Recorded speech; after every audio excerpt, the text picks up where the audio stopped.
Greetings, this is Rosalind Parks with National Network View News. On tonight's show, NNVnews Global View Contributor, medical contributor, Dr. Akili Muhammad brings more information on public concerns about the various COVID-19 variants and the impact of mandatory vaccinations. Immigration attorney Brother Joseph Makhandal brings light to the crisis in Haiti, reasons why Haitians are migrating out, and the U.S. violating international law against Haitian refugees seeking asylum. Finally, Brother Brian E. Muhammad will join us to discuss the World Conference Against Racism and how and why it was hijacked. Before we get into the top news, let's do a recap of the current events we've recently covered. Medical contributor Dr. Akili Muhammad discussed the impact of mandatory vaccinations in the NBA and across America as public concerns continue over the vaccines and COVID-19 variants. Dr. Akili, what does the NBA's increasingly apparent process of vaccination pressure do for our young people's minds? I work in neighborhoods and do a lot of work with the youth. And there are two aspects of society, in my personal viewpoint, that are extremely influential with our young, especially brothers, but young people in general. And that's the athletes and the musicians, rappers, singers, actors, all the entertainers. And to me, what I have seen in the last few days, it makes me consider that the power that some of these young brothers are showing by being resistant or not having a conversation, keeping their ideas private, is something I think that shows strength. And it's something that we haven't seen, I would say, since Colin Kaepernick stood up. And we know after the years of Colin Kaepernick pretty much being whiteballed out the league. We learned more about the role of independent education during the fall of America and the time of separation from Sister Sherry Muhammad, founder and director of Asiatic Minds Online School. So what are the benefits of independent education? Are independent schools more likely to nurture intellectual curiosity and stimulate personal growth? What would you say to that, Sister Sherry? I think that's the goal of independent education. Once again, it's going to go back to if you have good teachers, if you have a good curriculum in order for that to happen. Because quite naturally, there's probably going to be independent schools that exist now that actually perpetuate exactly what's happening in public schools, right? Mm-hmm. But if you have, it depends on what is at the root of your independent school. And if you have an independent school that is wanting to go in a different direction, yes, it's going to allow that space for that nourishment of that intellect, for that natural curiosity to grow. NNV medical contributor Dr. Akili Muhammad shared with us news on public concerns about the COVID-19 pandemic and the refusal of hospital personnel to comply with mandatory vaccination requirements, forcing the closure of a hospital birthing unit. Now, Dr. Akili, New York has had public rallies in addition to healthcare workers not desiring to deliver babies over vaccine mandates. What does this speak to? From my vantage, I think it's two separate issues. I think it is one of the first signs of unity amongst healthcare workers that are not willing to subjugate themselves to a vaccine that they are still highly questioning. And I think the other view that I have is that we're looking at this medical community start to prioritize what they think should be prioritized and kind of push to the side what they don't prioritize. And one of those things will probably be childcare. And so I think as a Black community, as poor people in general in this country, we have to start thinking from the idea that the majority of births around the world happen without a hospital. Global View contributor and Final Call News staff writer Brian E. Muhammad joined us to give insight on the current situation of U.S. national sanctions, their history around the globe, and how such sanctions have caused instability in Haiti. Brother Brian, how many nations does the United States have under sanctions? In all, the United States have 39 nations Wow. under sanctions. What percentage of those U.S. sanctioned nations are on the continent of Africa?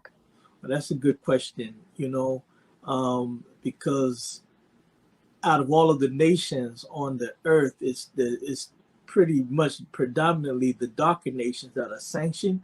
Mm-hmm. And so when we talk about Africa, Africa makes up 1/3 of the 39, a third of the total number of nations America has under sanctions are in Africa alone. On the I Have a Testimony show, NNV News anchor Willie Muhammad re-aired the special broadcast with guest Riza Islam. Their conversation covered information still relevant today, including the COVID-19 pandemic, medical exemptions, and the impact of COVID-19 as schools opened up to the public.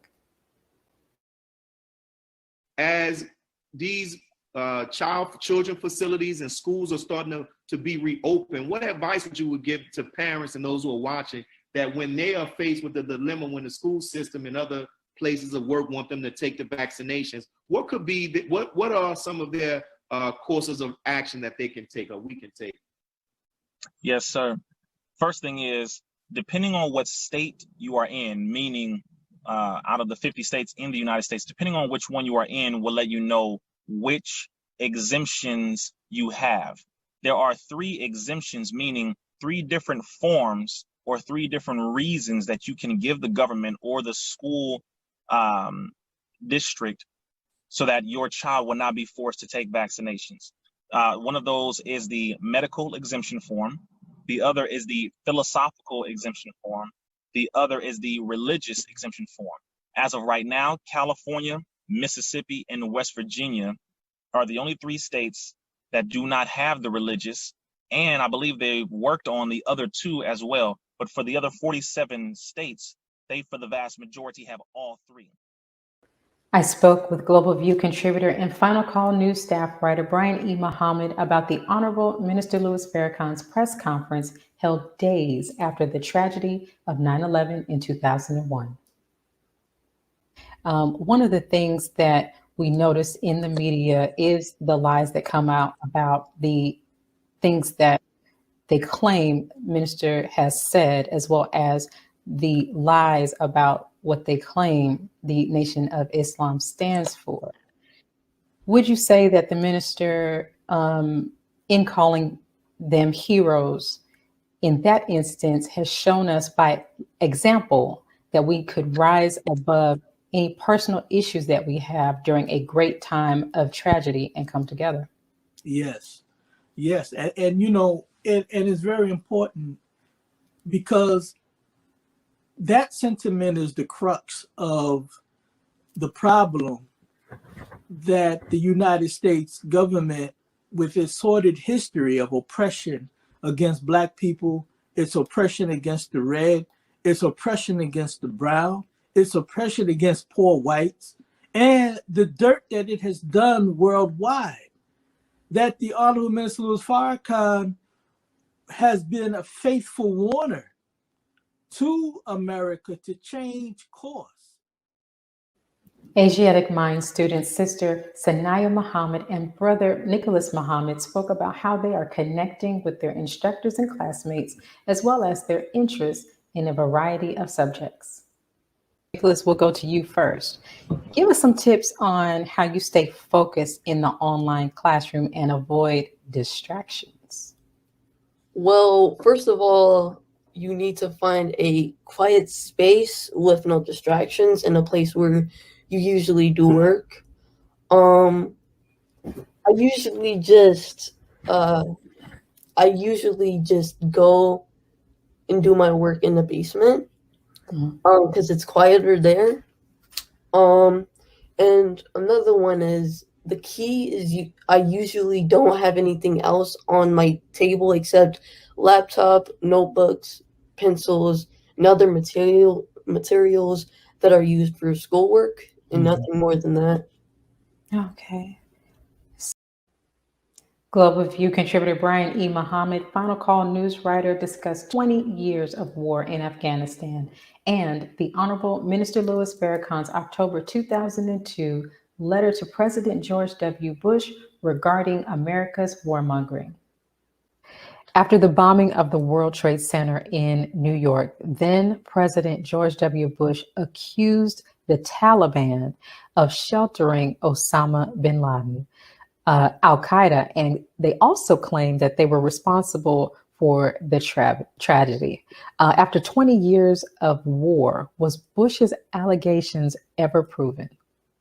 Well, you know, they accused Osama bin Laden and Al Qaeda, and yes, they did accuse the Taliban of sheltering Osama bin Laden. Against being held accountable for this accusation for 9/11. And they use that as a pretext, as a false flag, in fact, to go into Afghanistan and go to war in Afghanistan, and to use this as a pretext for this so-called war on terror. Let's pause for announcements from our sponsors. When we return, Dr. Akili Muhammad will join us for the weekly NNV News Medical Update. We'll be right back. Be a part of the force that powers truth in journalism. Your support helps us to highlight solutions for a brighter tomorrow. Go to nnvnews.com/donate. Asiatic Minds, online education, helping our children to discover their God-given skills, gifts, talents, and passion that will allow them to see their greatness, as well as the greatness of our people, and upon discovering that greatness, infusing them with the desire to use it for the betterment of themselves, their families, our people, and the world. Call now, 502-219-4848. This is Sister Sajda Muhammad. We are proud to announce that the Sajda House commemorative Elijah coins are finally here. This priceless heirloom, made from recycled copper from the messenger's home, is now available at sajdahouse.com.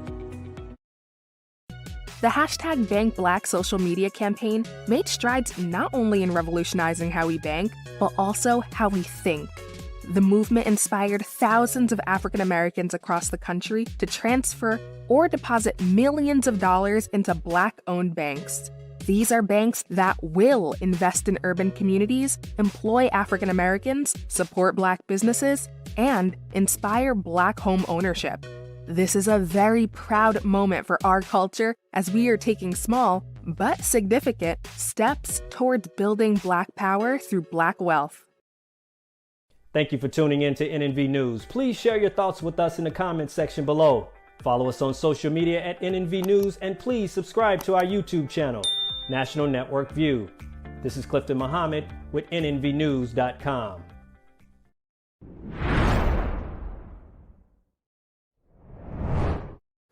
As natural immunity after infection is the most powerful protection from future coronavirus infections, evidence continues to reveal how comorbidities are dangerous to a person who becomes infected.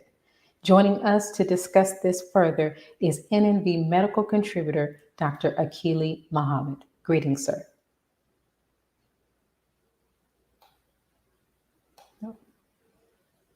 Give us just a moment.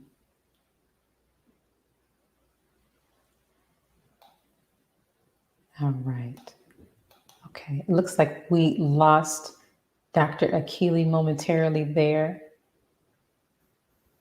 We're going to move on and speak to our next guest, Attorney Joseph Makhandal. Joining us today is attorney Joseph Makhandal, who is an immigration attorney, a member of Haitian American Leadership Council on the Lawyers Committee for Civil Rights under Law, and representative to Haiti for the Honorable Minister Louis Farrakhan. Sir, we appreciate you coming on the show to speak with us regarding the Haitian crisis in the United States and our response. Greetings, sir. Greetings. Assalamu alaikum Wow. to each and every one of you. Thank you. Yes, sir. Now, recently we witnessed on world news how Haitians were being treated for seeking refuge asylum here in America. What have these families said about their treatment in America and at the Mexican border? Thank you for this question, dear sister. Yes, sir.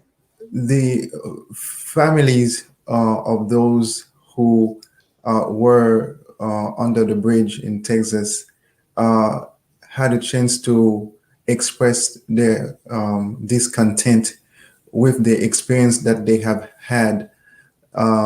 Certainly, we were well aware of the atrocities that those migrants experienced as they moved through more than 9 countries, from Chile, going through Colombia, going into Panama, and all the way into Mexico and the United States. And their experience in the jungle of Panama, to a large extent, have been the main issue that we used to hear. And because this is where the raping and the sodomizing of both male and female, even the killing of individuals who would not be compliant or would not be found with sufficient money on their person. And it is interesting to note that despite this horror, which a lot of them call the valley of death, despite these horrific stories, a lot of them have expressed that their experience under the bridge in Texas, in Del Rio, Texas, has been worse in comparison with that experience that they had in the forest through Panama. The reason being is because when they go through that forest, they expected to face this horrific condition, because that's the reputation that this forest in Panama has. And so they go there with their preconceived notion that they would be going through such a horrific experience. But they did not expect coming into United States, which was their destination. They sacrificed so much for them to get to America, supposedly the land of the free, the land of immigrants, with the Statue of Liberty inviting those who are seeking refuge into the United States. And they got into that kind of ideology, and coming under that bridge, the experience that they have with the lack of food and the horrific treatment, and putting the individuals exposed to the elements without any tent for over 2 weeks. That in itself was very horrific. And not only that, they took those individuals, the majority of them, they send them to Haiti, about 4,000 to 5,000 of them, and the rest are spread in different prisons throughout the United States. And there's a segment also who went back to Mexico because they were so afraid that they would be subjected to being deported to Haiti. Now, is the U.S. granting humanitarian parole to Haitians at the border?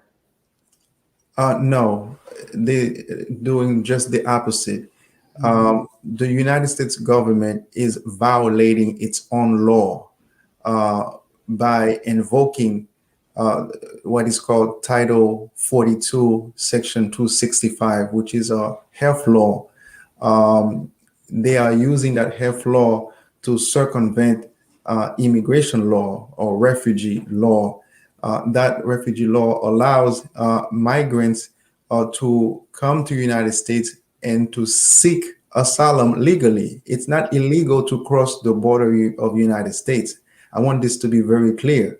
Okay. It is once you are seeking for asylum, the law permits this type of entry.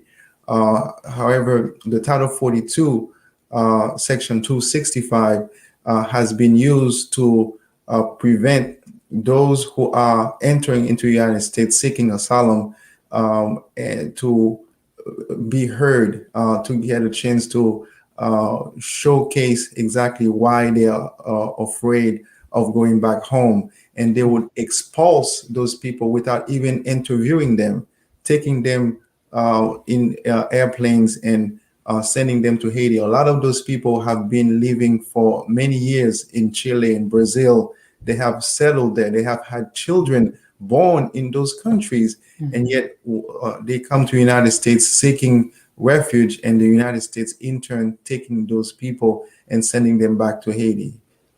Yes, sir. In addition to all of this, we've seen recently that Haitians have had to struggle and have struggled to cope with the deaths and the consequences from the 7.2 magnitude earthquake that occurred on August 14th, 2021, which caused large-scale damage across the country's southern peninsula. Were Haitians who were eligible for what's called temporary protected status, or TPS, wrongly deported from the U.S. as well?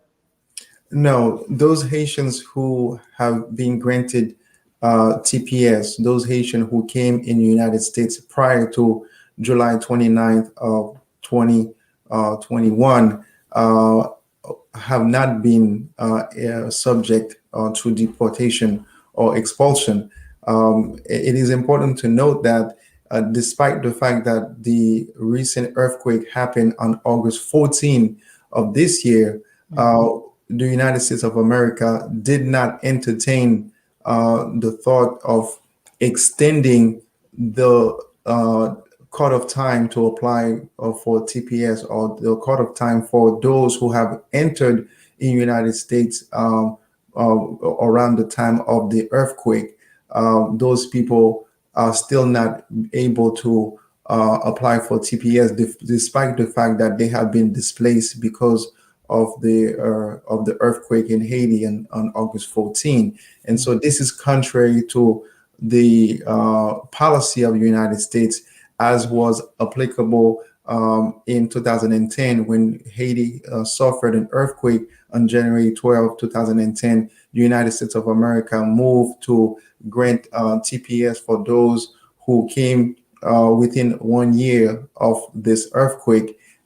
Whereas in this, with this recent earthquake that happened on August 14, 2021, the United States of America indicated that this earthquake was not significant enough to warrant consideration for the extension of that TPS cutoff date. Wow. Okay. Now, what is the status of the deferred enforced departure? Was there a redesigning or redesignating of Haiti for TPS due to the extraordinary conditions of the insecurity and the political upheaval and violence that we were seeing there? Yes, the deferred enforcement of deportation is exactly what the TPS is all about. The TPS is a temporary protective status for those who have been coming from a nation that has been designated for that particular temporary treatment. And those Haitians who have benefited from the TPS, they are not subject to deportation. Even those who had removal orders before the designation, those who may be in irregular status, these individuals are still able to enjoy the benefit of temporary protective status. However, once that designation stops, because it's only temporary, Once that designation stops, anyone who had an order for their deportation before, anyone who was in irregular status will be subject to deportation. Now, another tragedy that we saw earlier this year in Haiti was the assassination of President Jovenel Moïse. How has his assassination affected the Haitian people? That's a very important question. This assassination has really caused a lot of pain in Haiti. It has created a lot of political instability in Haiti. It has worsened the condition that Haiti was in prior to his death. And that's one of the reasons why we have seen an influx of migration out of Haiti into Dominican Republic, into the Caribbean, into Latin America. The political and economic instability has been exacerbated with the absence of the President Jovenel Moïse. And I must say this very quickly, the Honorable Minister Louis Farrakhan, in speaking with me on this subject, indicated to me in May, as a matter of fact, that is a couple of months before President Jovenel was killed, he indicated that the Haitian people should not be pushing for the ousting of that president for the sake of life and stability. They should support the good that he may be doing, and then and wait until he completes his actual term, which would be in 8 months. They only had 8 months left, but there was a lot of propaganda against him to get him out of office, and he refused to get out of office. And then finally, the atmosphere was created to actually kill the president. And now Haiti is in a state of complete political and economic instability. Yes, sir. Now, one last question before we let you go, sir. What are your thoughts on this? Why has the Biden-Harris administration removed more Haitians since taking office than during all of the fiscal year of 2020? Well, it becomes very clear that the policies of the United States of America does not change with party when it comes to Black people.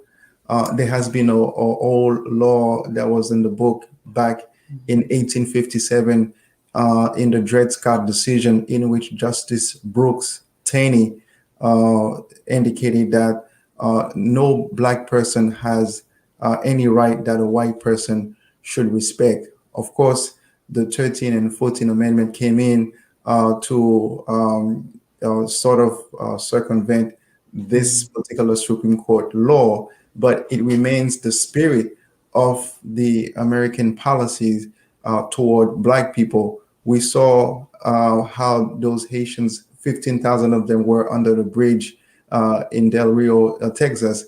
Now, if you go around the major cities in America, who do you see under bridges? They are Black people. They're not necessarily Haitian. So it's not a matter of Haitian or Black American. It's a matter of being Black. And that policy of the United States is universal, whether you are in Haiti, whether you are in the United States. And this is why you see the Biden administration does not have a policy that is inconsistent with the Trump policy, because it is the spirit of Justice Brooks Taney of 1857 in the Dred Scott decision that is still permeating in these policies. Today. Yes, sir. Thank you so much, Attorney Joseph Makhandal, for your insight on the crisis that we saw here in America in regard to our Haitian brothers and sisters.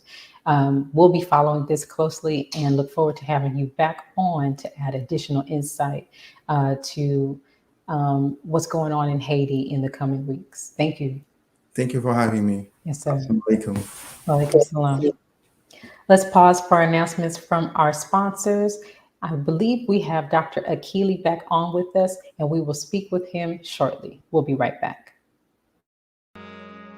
Be a part of the force that powers truth in journalism. Go to nnvnews.com/donate. Worldwide, 24 hours a day, 7 days a week. Download the Final Call radio app and take us everywhere. On your phone, on your computer, on your tablet, on Instagram, Facebook, and Twitter. You can also log on to finalcall.com and click the Listen Live button or finalcallradio.com. Final Call Radio, the official voice of the Honorable Minister Louis Farrakhan and the Nation of Islam. Please share your thoughts with us in the comment section below. Follow us on social media at NNV News, and please subscribe to our YouTube channel at National Network View. I am Akili Muhammad with NNVnews.com.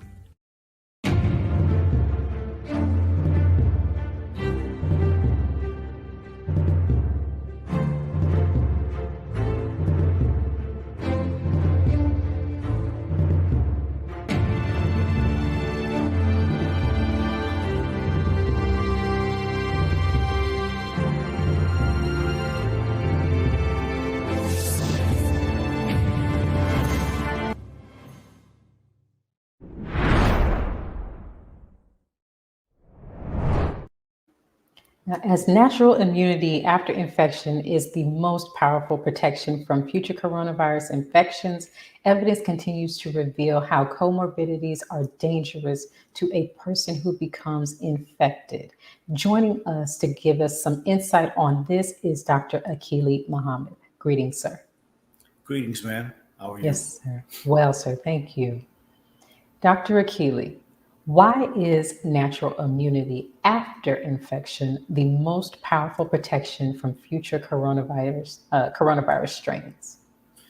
Yeah, so typically when I explain this, I use an analogy like a car, right? If we're going to go to the dealership and say we're going to find a new car because the family needs a new car, and let's say that one person walks up and just looks at the tire and say, okay, I think this is a good car based on this tire.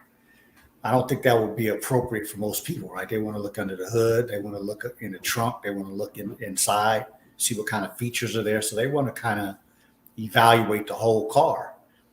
And that to me is significant because when we're talking about a spike protein, we're talking about one aspect of this viral plasmid or the virus after it gets into a person. And the vaccines all over the world are using just that spike protein as the way that promotes immunity in this person, or so-called immunity, versus our natural immune system, which tears apart the entire thing. So like if we'll go back to the car analogy, our immune system is going to evaluate the tire, but it's going to evaluate the inside. It's going to go under the seats. It's going to go inside the seats, in the glove compartment box, into the engine and tear all the parts apart and see what each part of the engine is, the exhaust system. So that's the difference between the way the immune system works innately, the one that God gave us, versus what these scientists have done with the spike protein. And so there is no comparison. That's why the studies around the country are continuing to give information that if you have had the infection, your immunity is supreme. Now, why are comorbidities, dangerous to a person who has become infected? Yeah, so again, that could be explained like having our attention, right? If I'm trying to sit down and watch a television program like NNV News, and I'm trying to concentrate, and my children are playing, or somebody's in the house trying to talk to me at the same time, or 5 or 6 things are going on, something's happening. Like there's a fire going on in the kitchen and there's rain coming in the house in some other room, and then your children are making all this. There's no way that you can concentrate on dealing with what you have to deal with because of all the different distractions. And it's very similar to what is happening with a person with multiple comorbidities. So let's just say if a person, like some typical Black people, they have high blood pressure, they have diabetes, they have heart problems, or they have kidney problems. If your body has to pay attention to all of these different problems going on in the body, it's going to be very difficult for it to concentrate on keeping you from getting infected.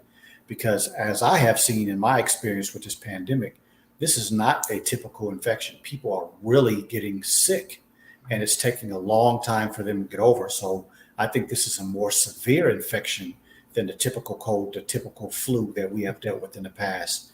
And if you have other medical problems, your body is not capable of fighting it effectively.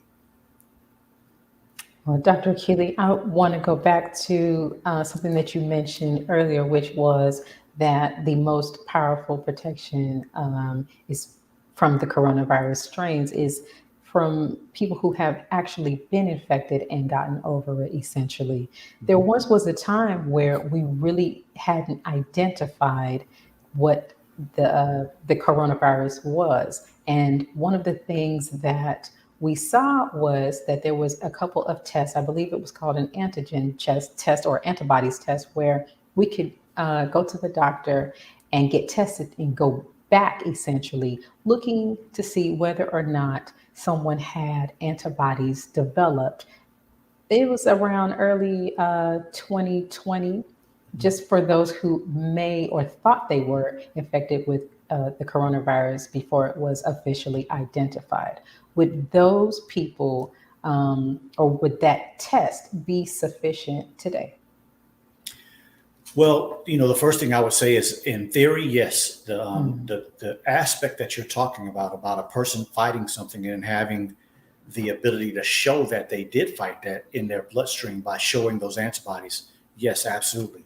And the reason why I answered like that is because most of these tests, whether they are antibody tests, whether they are the swabs where you're testing antigens, antibodies, and even the PCR tests, all of these are still under emergency use authorization. There has been nothing that has been absolutely studied and said is a good test by having a certain percentage of positives. There has been nothing that has been studied and then given to the public that has that type of standard. So we have to be very careful with these tests. But theoretically, when the human body fights something, you will have that memory for the rest of the time you're on this planet. Now, if you have gotten coronavirus in, let's say, April of 2020, in 10 years from now, if you never get infected by coronavirus again, that immunity will wane. So it won't be as strong as it is, in a few months after, but it still will be a memory, and it still will give your body the ability to fight faster than if it has never been exposed to it before. Understood. Thank you, sir. And with the comorbidity issue, diabetes is one thing that does disproportionately affect, or seem to at least, Black people here in America. Why is diabetes so dangerous when attempting to fight infections, including COVID-19? Yeah, so the main reason is that sugar is the fuel of even bacteria and viruses. So when they get into our body and they start trying to replicate, they're using sugar as their fuel source. And so if your sugars are high, it's like feeding this infection and allowing it to grow even faster. And so from that perspective, we're promoting the growth of the infection. And typically a person who has diabetes, because of as I said before, the extra work and then the confusion of the body when it's not working correctly, there is a decreased immune system response in a diabetic. It's not as strong. And so you put those factors together, you have sugar in your body that helps grow the infection. And then because of the damaging effect of diabetes over time on all of the organs of the body. See, that's one thing that we have to get away from thinking, is that you can have a medical problem in one organ, or a medical problem is only one organ affected. No, the entire body is being affected. It usually just shows itself most in a particular organ. So the body is very subdued in a person who's diabetic. They don't have the ability to fight infections well. And so you have a double-edged sword that's going to usually cause that person to have more severe symptoms than they would if they were in better shape. Another comorbidity is obesity. Why is obesity such a promoter of disease? Well, I would say that problem, obesity, is probably the worst when we're talking about extra pressure, extra weight, extra work on every organ. So when a person is obese, they are literally under not only the weight that causes that, right? Like carrying extra bags on your back if you have a long journey, but also the individual organs have had fat affect them. And so sometimes, if you actually look on the internet, you look at some pictures of visceral fat or fatty organs, you'll see the actual fat in the actual organ. So that doesn't allow that organ to work at its highest function. And so you literally have, of course, when you're talking about the long-term effects of obesity, there are many different cancers, many different medical problems that's in a person's future. And so that, again, is the sign that they can't handle just the normal activity of the body every day. And so you add an infection on top of that already decreased functioning, and you usually have deteriorating aspects happen quicker because the whole body is ineffective in its ability to just function normally. And now you've added a powerful infection on top of that. They usually don't do well. Yes, sir. Thank you. One of the things that we recognize is in America is that our portion sizes are out of control, which I would say adds to our obesity issue here in America. Can you speak to some of the things that some of our viewers or just the general public who may be suffering from obesity or diabetes can do in terms of changes to their diet to begin to reduce the weight and to reduce their dependence on sugar? Yes. Well, my suggestion to everybody is always to do the evaluation first. Unfortunately, because you see people out here that are suggesting Weight Watchers and these other, Jenny Craig and these other quick weight loss programs, my suggestion is always to people that you can't solve a problem quickly that took many years to attain. That just doesn't make sense. The body doesn't work that way. And so assess what you are doing to the best of your ability. Try to sit down, gain some knowledge, and try to understand what it is that you are doing from a dietary perspective. What do you eat every day? How many times do you eat? What type of foods are you eating? Do you do any exercise? How sedentary is your life? That's where you have to start, because to just change and start doing something different without evaluating what it is that got you where you are, then you will be going into another state of confusion and don't really know what got you where you were. And then how is a methodical way to come out of that? Mm-hmm. If it took you 20, 30 years to gain the weight that you have, give yourself a little patience, take a little time and go in the right direction, make slow steps so that you can continue to build on the benefits that you've gotten, not from trickery, right? Not by somebody else making your meals, not by somebody else putting a plan together for you, but you're thinking yourself through the process of how do I start going in the right direction? And once I start going in the right direction, I see some good signs. I see one or two good things happen to me. I'm inspired to continue to go. Nobody should set a standard for you. You shouldn't try to compare yourself to somebody else. This is your journey. Stay on it, because your future is going to be much better if you get rid of the extra weight and allow your body to start functioning in the way that it should. And you'll feel so much better, so much more energetic as you start making those changes. But they have to be based in understanding. Yes, sir. And finally, what will the climate, or what do you think the climate of healthcare will look like as this year ends? I'm not looking, my forecast is not good. I just believe that what's happening in New York and in California yes, is going to be very strenuous on the healthcare system. I mean, we have, of course, a large number of people in New York that are saying that they're going to come, and some of them already are. Some of them are trying to find a way to push and fight. But if they wind up losing their jobs, I think there's going to be a unity that it's going to cause. And this is going to be very strenuous on the New York. And of course, they have these ideas of how they're going to take care of the people that are fired.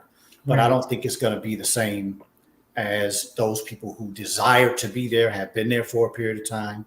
And then what I'm seeing is that there is some kind of a genuine affection towards healthcare workers. They're looking at their healthcare workers who aren't vaccinated. They're not necessarily saying we want them to get fired.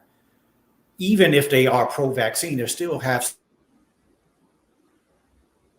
Oh no, it looks like we've gotten an issue, excuse me, a technical issue with our connection. But there we go. We lost you for just a moment, sir. Yes. So if I've been working with somebody for 10 years and we have a good relationship, but then we differ on vaccination and that person gets fired, yes, sir. That person's not necessarily going to take too kindly to the person that replaces them, right? So I think there's going to be some serious issues in the healthcare system in New York. And then in California, of course, we're having some similar situations, but then they already mandated that children have to get this vaccine in California to go to school. Yes. And so I think there are going to be a lot of people that are going to come out of this system, even though they may not know where they're going to go. I think some people are going to continue to stand on the fact that they're not interested in being forced into taking this vaccination. And I think from both coasts, there's going to be a swell of compassion for these people instead of knocking them. Like I'm sure most of us have seen some of the memes on social media saying that healthcare workers were our heroes a few months ago, and now because they don't want to get vaccinated, now they're getting fired. That's right. That's a pretty extreme turn of events. And I don't think the average person in America is going to take kindly to that because they don't know enough about vaccinations to really understand. And so they're probably going to side with the person that got fired. Yes, sir. Now, finally, Dr. Akili, the Ultimate Wellness Group. You all are streaming. What are you talking about tonight? Well, it's amazing that tonight is going to be just on the conversation that we just had, comorbidities. We're going to have a discussion on primarily obesity, the heart, and diabetes, and why we should be looking to try to do the best we can to end this year improving ourselves, because this is going to be probably one of the most worrisome falls and winters for most people. But I think if we concentrate on looking at what it is that we can do to improve our health, we will have less to worry about and more to look forward to. So join us on blackstream.live/TUWG. Join the conversation and let's learn a little bit about how we can end this year in more confidence and less fear. Yes, sir. Thank you, Dr. Akili, as always, for your insight this evening, and we look forward to hearing more from you again next week. Thank you. Yes, sir. Let's pause for announcements from our sponsors. Coming up, we will be speaking with Final Call news writer, Brother Brian E. Muhammad. We'll be right back. Be a part of the force that powers truth in journalism. Your support helps to combat false media. Cash App, NNVnews. Asiatic Minds, online education, helping our children to discover their God-given skills, gifts, talents, and passion that will allow them to see their greatness as well as the greatness of our people. And upon discovering that greatness, infusing them with the desire to use it for the betterment of themselves, their families, our people, and the world. Classes begin September 1st. To enroll, visit AsiaticMinds.com. This is Sister Sajda Muhammad. We are proud to announce that the Sajda House commemorative Elijah coins are finally here. This priceless heirloom, made from recycled copper from the messenger's home, is now available at sajdahouse.com. Greetings from National Network View. This week's Final Call cover story headline reads, "Separate and Be Saved. America's race problems and deadly race interactions are growing worse. It is time we leave the children of our former slave masters and 400-year-old tormentors. Separation from whites is the only and best solution to this problem, a serious problem that is rooted in prophecy." This FCM volume number 41 edition middle page article by the Honorable Minister Louis Farrakhan is entitled "A Case for Separation." To read more, subscribe to finalcalldigital.com and tune in to the all-new Final Call Radio.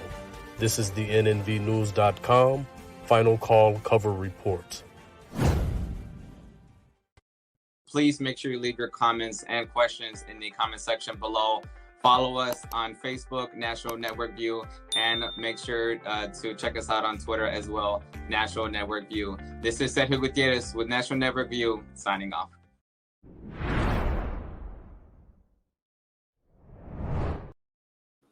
The UN World Conference Against Racism focused on reparations, racial justice, and equality for people of African descent, giving rise to hope of reparatory justice and attempts to hijack its outcome. Joining us to speak on this is Final Call News staff writer and NNV Global View contributor, Brian E. Muhammad. Greetings, sir. Greetings. Thank you, Sister Rosalind. Yes, sir. Thank you. Now, Brother Brian, has the World Conference Against Racism opened a real path for reparations by focusing on Black genocide and crimes against humanity?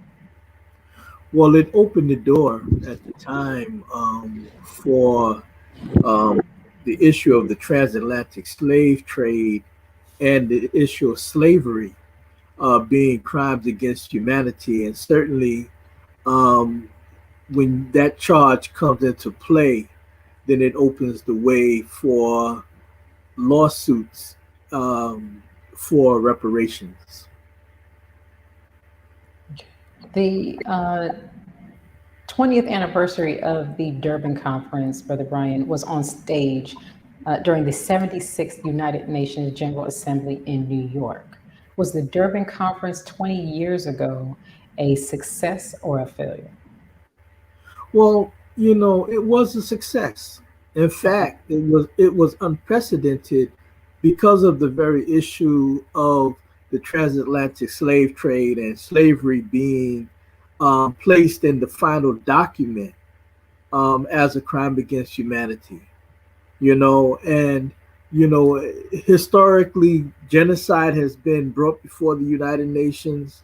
You know, but the issue of the slave trade and slavery by specific name and crime, this was the first time that it was placed, not just before it, but successively placed in a final document recognizing it as a crime against humanity.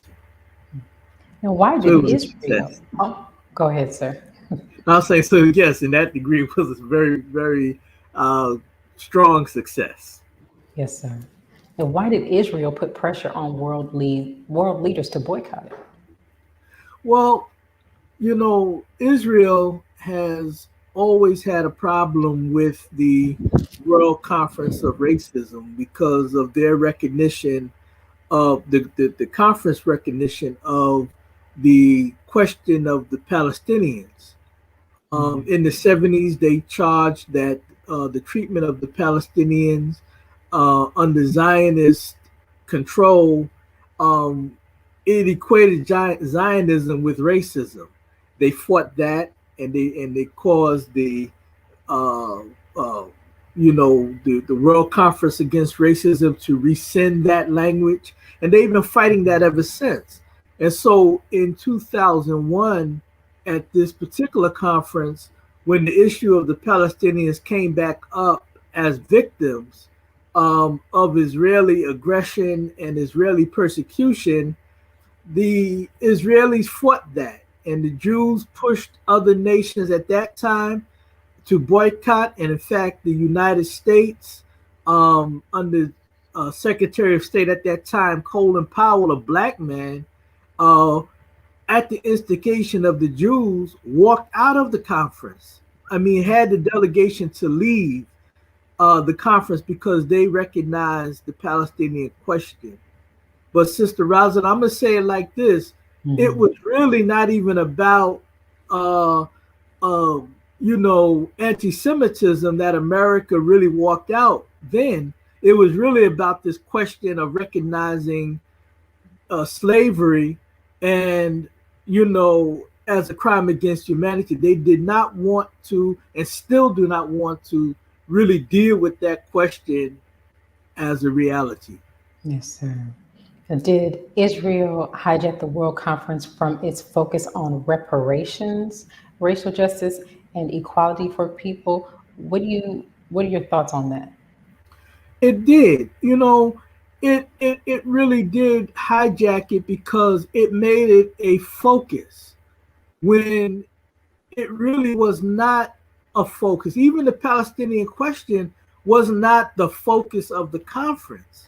They just had strong support because and the Palestinians in turn, they came out in support of our issue of reparations, of recognizing again this transatlantic slave trade as a crime against humanity. The Palestinians recognized that, and that caused the problem for the United States, because the United States have always taken the side of Israel. And then one last point on that, just a side note. Remember, this conference that they celebrated 20 years ago took place in Durban, South Africa. And the conference only took place a few years after the end of apartheid in South Africa, that both Israel and the United States were strong backers of. Yes, sir. So it just wasn't a good day for them that day. That day. Yes, sir. The treatment of the Palestinians, recently we've seen some bombings and so forth this year from Israel onto the Palestinian people. Did the treatment of the Palestinians by Israel help galvanize world opinion and put greater focus on these issues, racism and genocide? Well, I wouldn't say that put more attention. I think the energy around this year came out of the killing of George Floyd. Yes, sir. And the subsequent killings, of Breonna Taylor and others, whose cases made it to the world arena. And if it was not for our brothers and sisters all over the world in the streets, then the pressure for the United Nations Human Rights Council and people like that to really begin to seriously look at what is happening to Black people in this country. See, and so they had to take a stand. So I would say it was really more of the persecution of Black people in America that has kind of reignited this issue. Yes, sir. Now, earlier this year, Congresswoman Barbara Lee, Representative Bobby Rush, and others convened a panel where testimony about police genocide occurring in America over the past 60 years, including the assassination of Black Panthers and other leaders, was a topic. Once something is declared a crime against humanity, as there's no statute of limitation on that, will hearings on Black genocide force America to answer for these atrocities? No. These hearings are not going to force America to do anything. These hearings from the politicians like that, and again, I'm not, Barbara Lee, she has been strong. I'm not saying this isn't a personal attack on these particular politicians, but the Honorable Minister Louis Farrakhan has made it very plain that the justice is not going to come from the courts of this world, is going to come from the God of justice. So they can have all the hearings that they want.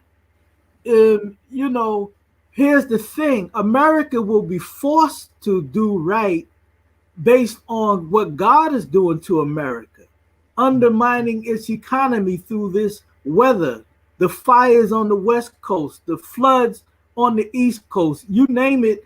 America's in trouble from coast to coast, not from the politicians, but from the God of justice. That is what's going to turn the tide. He is going to turn the tide. And so we have to be very clear about that, so that we don't get caught up wasting a lot of time trying to lobby these groups. Here's the thing. as I've said before in this program, every nation of the earth is going to be judged out of its own books. So what is the relevance of the United Nations? What is the relevance of the government looking into these atrocities? They're keeping the record. They're keeping the record, and that is the record that they will be judged from. But they are not going to be the ones to make the change, not just on the strength because it's right to do so. They're going to be forced to be changed by the God of justice. And you can take it or let it alone for those who don't believe that it's divine. Yes, sir. Now, Brother Brian, do you think reparations and reparatory justice will ever go beyond symbolism? And I ask that question because that is something that we see a lot of here in America. We'll have streets named after people, especially one notable one, Dr. Martin Luther King. After his assassination, one of the things that we saw was streets named after him. We've seen Black Lives Matter painted in the streets. We have a couple of statues, one of George Floyd. Will we ever get beyond symbolism in this country? Yes, it will get beyond symbolism. But again, it's not going to come from all of these little symbolic moves. You know, taking down a flag, but you don't deal with the heart that produced the white supremacist legacy of a flag. The white supremacist legacy that caused a police officer, an agent of the state, to do a state sanction because they pay him. Sanctioned killing of a man like George Floyd or Breonna Taylor or you name it. So yeah, it's going to get beyond symbolism because again, the God of justice is making a universal change, and he's bringing about a universal government of peace, wherein we all will live in peace together. It's going to get more ugly before it gets peaceful. It's not going to come about because, you know, white folks is going to have a mea culpa moment where they're going to turn around and say, oh, we wronged you. Let's work it out. They're not going to work it out. That's why the George Floyd act look at how that's just stalled in Congress now. After all that we went through in the streets, or the people went through in the streets, because it's not in their heart to do so. Biden is not going to do it for you. We are going to do it when we make a determination that self-determination is the only and best way to go. As we say, separation is the best and only solution to our problem. People may not want to hear that, yes. But if we can keep getting slapped in the face, mud slung on all we want, trying to get justice where justice is not due to come. So yes, it will get beyond symbolism, but it may not be based on the good-heartedness of those who they have been begging for justice from. Yes, sir. Understood. Brother Brian, as always, we look forward to hearing you and your view on the global view, and I look forward to speaking to you again next week. Thank you, Sister Rosalind. Yes, sir. And thank you for joining us today and tuning into National Network View News. Please share your thoughts with us in the comments section below. Follow us on social media at NNV News, and please subscribe to our YouTube channel, NNV News. This is Rosalind Parks with National Network View News. Good night. Be a part of the force that powers truth in journalism. Go to nnvnews.com/donate.